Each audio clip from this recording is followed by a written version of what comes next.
તમારું પરિચય? મારું નામ PSI KN પટેલ, હું જિલ્લા ટ્રાફિક PSI બોટાદ તરીકે ફરજ બજાવું છું.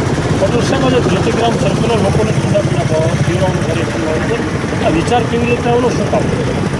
આમ તો જો અમારી તો એક ફરજના ભાગરૂપે અમે આ ઉનાળાની બળબડતી બપોરમાં 45 ડિગ્રી તાપમાનમાં અમે અમારી ફરજ તો બજાવીએ જ છીએ, પણ તેમ છતાં અમને એવો વિચાર આવ્યો કે ભાઈ અમે તો અમારી ફરજના ભાગરૂપે આ કામગીરી કરીએ છીએ, પણ જે આમ જનતા જે બપોરના સમયે પસાર થાય છે 2 વ્હીલ 3 વ્હીલ વાહનમાં, તેમને એક ઉનાળાની બળબડતી બપોરમાં તેમના પેટને ટાઢક મળે અને એક સારું કાર્ય કરવાનો વિચાર અમને આવ્યો.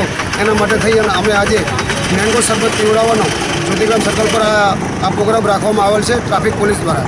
સાહેબ, જ્યારે લોકોને ઠંડા પીણા પીવડાવતા હતા ત્યારે લોકોમાં અનુભૂતિ શું જોવા મળતી, તમને આનંદ કેટલો હતો આ ગરમીની અંદર આ કામ કરતા? આમ તો એક ગુજરાતીમાં કહેવત છે કે દુઆ અને બદદુઆ બંનેમાંથી કોઈ પણ બાકાત જતી નથી. એટલે અમે આમ તો કાઠિયાવાડની એક ફિતરત રહેલી છે કે અહીંયા માણસો પાણી પીવાની પરબો આ સૌરાષ્ટ્રમાં મોટા પ્રમાણમાં છે, સજાવટની જગ્યાઓ આવેલી છે, તો એના પરથી અમને પણ વિચાર આવ્યો કે આપણે પણ એક લોક ભલાઈનું અને એક ધર્મનું કામ કરીએ.